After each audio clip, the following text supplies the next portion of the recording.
प्रिय विद्यार्थियों, आप सभी का 22 ई लर्निंग ऑनलाइन प्लेटफॉर्म पर हार्दिक अभिनंदन एवं स्वागत। प्रिय विद्यार्थियों, एमएस एक्सेल के हमने 5 पार्ट पढ़े थे और आज हम प्रारंभ करने जा रहे हैं एक्सेल का पार्ट 6। यह एक्सेल का अंतिम पार्ट है। इसके बाद एक्सेल समाप्त हो जाएगा और दोस्तों हम एक और नए प्रोग्राम को पढ़ेंगे और वह प्रोग्राम रहेगा पावर पॉइंट। इस पावर पॉइंट का जब समापन होगा उसके बाद आपका इंटरनेट है और उसके साथ ही आपका कंप्यूटर का पाठ्यक्रम विधिवत रूप से समाप्त हो जाएगा। ध्यान रहे आप लोग कि 7:30 बजे हम अभी प्रश्नोत्तरी को प्रीमियर कर रहे हैं, क्योंकि मेरी क्लासेज रहती हैं। अभी भी रात को 3 बजने आए हैं और हम क्लास ले रहे हैं। जैसे ये सारी क्लासेज मेरी समापन हो जाएगी उसके पश्चात हम लाइव आपकी प्रश्नोत्तरी को भी करेंगे। 7:30 पर जो हमारी प्रश्नोत्तरी होती है, हम तो पूछेंगे शून्य से शिखर तक। उस प्रश्नोत्तरी में भी आप निरंतर जुड़े रहें।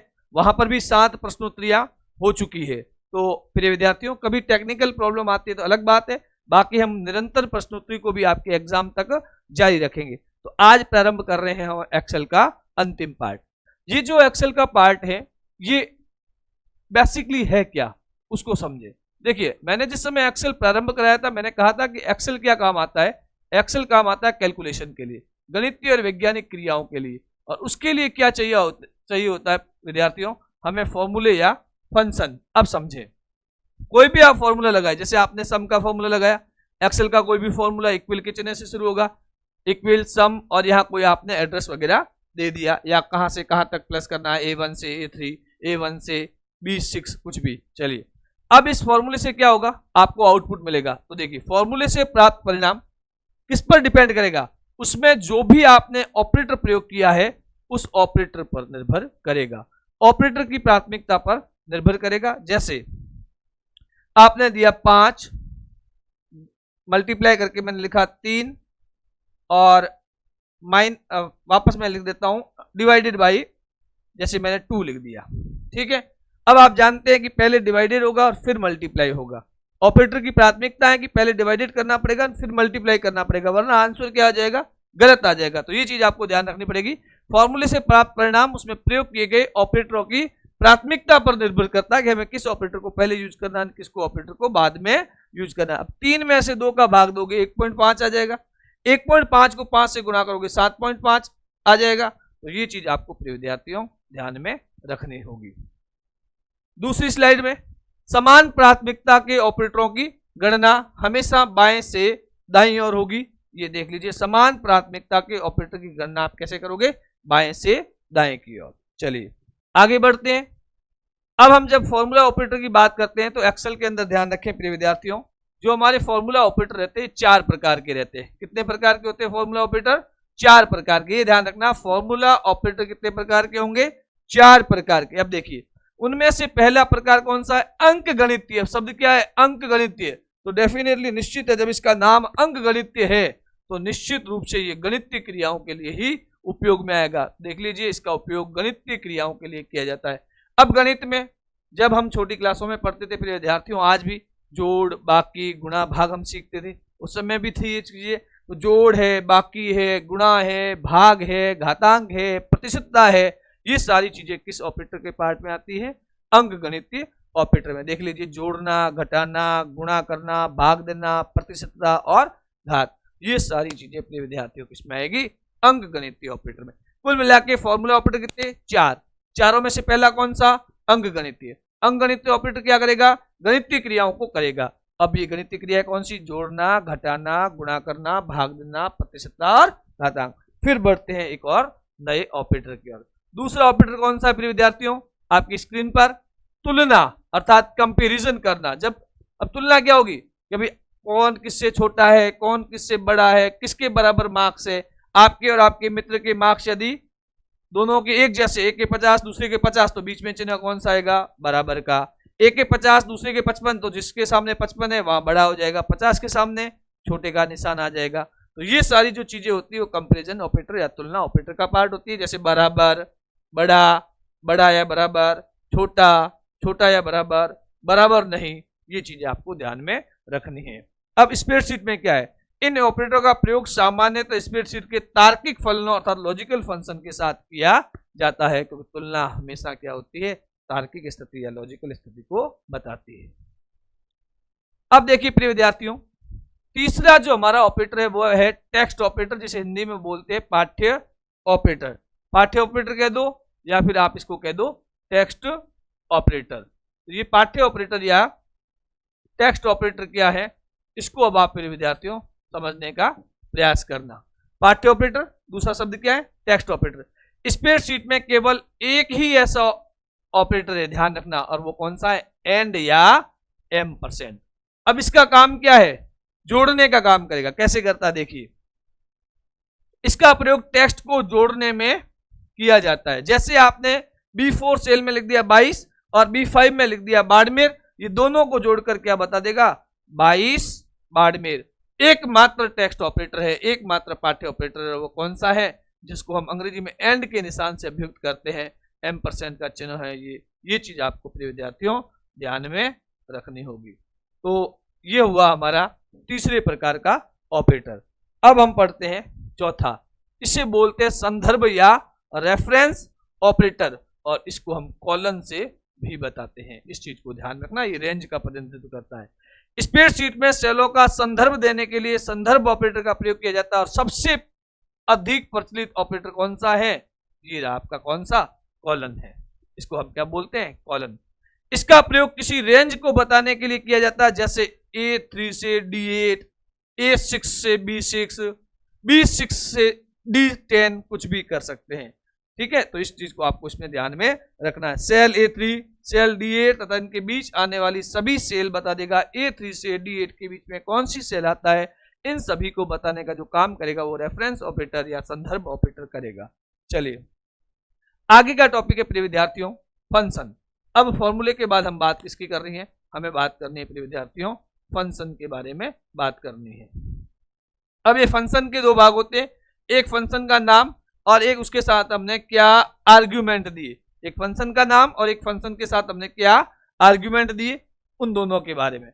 अब फंक्शन का नाम, यह स्प्रेडशीट का कोई विशेष शब्द होता है जिससे फंक्शन को पहचाना जाता है, जैसे सम, SQRT, पावर, मैक्स, मिन, एवरेज, एक्स्ट्रा। आर्ग्यूमेंट में किसी मान या किसी सेल को संदर्भित करते हैं, उदाहरण के लिए जैसे SQRT, ये 36 लिख दिया, ये किसी मान या किसी सेल रेंज को संदर्भित करते हैं, किसी मान या किसी सेल के रेंज को। यहाँ कोई सेल की रेंज हो सकती है या मान भी, वैल्यू भी हो सकती है। जैसे यहाँ वैल्यू दे रखी है 36, इसका परिणाम आ जाएगा 6। चलिए अब हम बात कर रहे हैं डेट एंड टाइम में कौन कौन से फंक्शन आते हैं। कई बार प्रिय विद्यार्थियों इस सवाल इस प्रकार से सीधे पूछ लिए जाते हैं कि तारीख तथा समय फंक्शन अर्थात डेट एंड टाइम फंक्शन कौन सा है, तो आपको याद रखना पड़ेगा date, day, month, now, today, weekday, year. अब इन सब का संबंध किससे है, डेट और टाइम से है, तो ये किसका भाग बनेंगे, डेट एंड टाइम आएगा। अब डेट क्या करेगा, दिन की संख्या को बताएगा। डे क्या करेगा, डे का मतलब क्या होता है, दिन, तो किसी तारीख का दिन बताएगा। मंथ का मतलब क्या हो जाएगा, माह बता देगा। नाउ का मतलब अब क्या समय हुआ, ये ध्यान रखना, नाउ का संबंध टाइम से है, जबकि टुडे का संबंध तारीख से है। नाउ का मतलब समय से है, टुडे का मतलब तारीख से। अपन अक्सर पूछते हैं आज क्या तारीख है, अब क्या समय हुआ है, अब मतलब नाउ, आज मतलब टुडे। तो हम अक्सर जो पूछते हैं वही फंक्शन के अंदर है। वीकडे किसी तारीख का दिन या वार, और ईयर का मतलब किसी तारीख में वर्ष क्या, कोई भी एक तारीख बता दी, उस तारीख में सन कौन सा है, वो सन निकालने के लिए हम इसका प्रयोग करते हैं ईयर का। जैसे हमने डेट लिख दी 4/5/2020, तो आंसर में क्या बता देगा, केवल और केवल 2020 बताएगा। ये चीज आपको ध्यान में रखनी है। इसी प्रकार आगे गणितीय फंक्शन है, बहुत सारे अलग अलग फंक्शन है। जैसे एब्सोल्यूट क्या करेगा, किसी संख्या का निरपेक्ष मान बताएगा। अब ये निरपेक्ष मान क्या होता है, इसको समझने का प्रयास करना। अभी इसको क्लियर करते हैं। चलो देखो, किसी संख्या का निरपेक्ष मान बताने का जो कार्य करता है वह कार्य कौन सा फंक्शन करेगा, ABS। इस चीज को ध्यान रखें, किसी संख्या का निरपेक्ष मान, जैसे आपने -123 लिखा या आपने प्लस का 123 लिखा, दोनों स्थितियों में ये आंसर क्या बताएगा, 123 ही बताएगा। ये काम करता है ABS। एक्सपोनेंशियल घातांक का काम करेगा। फैक्ट, किसी संख्या का फैक्टोरियल निकालना है, जैसे माना कि संख्या आपको दे दी 5, क्या दे दी 5, तो 5 × 4 × 3 × 2 इंटू 1, ये आपको करना रहेगा। जो भी संख्या दी 5 इंटू 4 इंटू 3 इंटू 2 इंटू 1 करें। 6 होते तो 6 into 5 into 4 into 3 into 2 into 1 होता। 7 होता तो 7 into 6 into 5 into 4 into 3 into 2 into 1 ही हो जाता। अब 5 को 4 से गुणा किया 20 × 60 दूनी 120, तो ये आंसर आ गया 120। तो ये चीज आपको ध्यान में रखनी रहेगी। चलिए, किसी संख्या का पूर्णांक भाग अर्थात संख्या दे दी जैसे 123.16, तो पूर्णांक भाग क्या हो जाएगा 123। मोड का मतलब होता है शेषफल। अब शेषफल कैसे, जैसे 8 में हमने 3 का भाग दिया, चलो 8 में 3 का भाग देंगे तो 2 बार भाग जाएगा, शेषफल भी 2 आएगा। अब आपको पता नहीं चल रहा है कौन सा 2, तो जो शेषफल वाला 2 है वो, जैसे मैं एक संख्या और ले लेता हूं, जैसे 9 में मैं 5 का भाग दे देता हूं, तो 9 में 5 का भाग एक बार जाएगा, लेकिन शेषफल कितना बचेगा, ये शेषफल जो बचेगा वो बचेगा 4, और ये जो शेषफल है ये क्या कहलाता है, मोड कहलाता है। पाई का मान सबको पता है 3.14। पावर क्या करेगा, जैसे आपने लिख लिया 2 पावर 4, तो 2 की पावर 4 का मान कितना होगा, 2 की पावर 4 का मान जो होगा वो आपको यहां पर बता देगा कि 2 की पावर 4 का मान 16 हो गया। 2 दूनी 4, 4 दूनी 8, 8 दूनी 16। तो इस प्रकार रैंड क्या करेगा, 0 से 1 के बीच की जो भी रैंडम नंबर है वो बता देगा। राउंड क्या करेगा, दशमलव के निकटतम मान में बदलेगा। स्क्यूआरटी क्या करेगा, वर्गमूल निकाल देगा, जैसे 6 का 36, 7 का 49, 8 का 64, इस प्रकार से। सम क्या करेगा, दी गई संख्याओं को जोड़ने का काम करेगा। लॉग क्या करेगा, लॉग टेबल के अंदर, लघुगणक के अंदर आपने 10वीं में टेबल पढ़ी होगी, उस लॉग को निकालने का काम करेगा। चलिए फिर बढ़ते हैं हम आगे एक्सेल के कुछ और फंक्शन के साथ में। जैसे स्टैटिकल फंक्शन बहुत सारे हैं, उसमें से हमने कुछ फंक्शनों को आपके लिए सेलेक्ट किया है, जैसे एवरेज, मैक्स और मिनिमम। ध्यान रखें कि मैक्स और मिनिमम में स्पेलिंग पूरी नहीं है, लेकिन एवरेज की स्पेलिंग पूरी है। एवरेज औसत निकालेगा, मैक्स बड़ी संख्या निकाल देगा, मिनिमम दी गई संख्याओं में से छोटी संख्या की पहचान करेगा। अब ये सब आप जानते हैं प्रिय विद्यार्थियों कि एवरेज क्या है, मैक्स क्या है, मिनिमम क्या है, तो उसमें मैं अनावश्यक समय खराब नहीं करूंगा। अब जैसे ये फंक्शन रहे हमारे text function, character, code, exact, left, len, lower, mid, right, trim, text, upper और वैल्यू। तो प्रिय विद्यार्थियों इनको आपको कंठस्थ करना पड़ेगा कि कौन सा फंक्शन क्या काम आता है। इसके लिए कोई ट्रिक बनाना इतना संभव नहीं है। जैसे कोड, किसी दिए हुए कोड का टेक्स्ट बता देगा, जैसे 65 लिखा तो ए बता देगा, 65 लिखा तो 97 बता देगा, बड़े के लिए अलग बताएगा, छोटे के लिए अलग बताएगा। तो ये सारा हम कैरेक्टर के बारे में बात करेंगे। इसी प्रकार कोड क्या करेगा, किसी टेक्स्ट के लिए कोड क्या है कि ए के लिए 65 है, ए के लिए 97 है, तो ये सारी चीजें कौन बताएगा, कैरेक्टर कोड। तो ये सारे फंक्शनों के अलग अलग पार्ट है, आपको पीडीएफ के रूप में अवेलेबल कराएंगे और क्वेश्चंस के रूप में ले लेंगे ताकि आपको ये याद हो। फाइनली इन चीजों को आपको लर्न ही करना पड़ेगा, याद ही करना पड़ेगा, इसका कोई तरीका नहीं है कि इन फंक्शनों को आपको एग्जैक्टली कंडीशनल में हमको याद करवाया जा सके। आखिर इन चीजों को आपको पढ़ना है। अब जैसे देखो थोड़ा बहुत दिमाग लगाइए, जैसे लेफ्ट, लेफ्ट का अर्थ क्या होता है, बायां, तो बायां भाग बता देगा। इसी प्रकार यदि राइट होगा तो राइट क्या करेगा, दायां भाग बताएगा, क्योंकि राइट को क्या कहते हैं, दायां। अब LOWR लोअर का मतलब क्या होता है, छोटे अक्षर या स्मॉल, तो ये स्मॉल के इसमें बता देगा। लेन का संबंध किसे, लेंथ से, कितनी इसकी लंबाई है, कितने अक्षर, वो बता देगा। तो कुछ थोड़ा बहुत आप दिमाग। अब अपर का मतलब क्या होता है, कैपिटल लेटर, तो यहाँ क्या बता देगा, कैपिटल लेटर में बता देगा। तो थोड़ा बहुत आप लॉजिक लगा दोगे तो इस प्रकार के फंक्शन भी आपको याद हो जाएंगे। चलिए अब है हमारे logical function, and, if, not, और, ट्रू और फॉल्स। तो ये आपके ध्यान रखना कि लॉजिकल फंक्शन में आते हैं। पूछे कि एंड, इफ, नॉट, और, ट्रू, फॉल्स ये किसके अंदर आएंगे, तो ये फंक्शंस आएंगे लॉजिकल फंक्शन के अंदर। इसके बाद प्रिय विद्यार्थियों हमारा ये टॉपिक हो जाता है एक्सेल का यहाँ तक कंप्लीट। एक्सेल का विधिवत समापन हम आज कर चुके हैं। इसकी प्रश्नोत्तरियां भी हम अलग अलग करा रहे हैं, आप उन प्रश्नोत्तरियों के साथ भी हम सब जुड़े रहिए। तब तक के लिए नमस्कार, शुभ रात्रि।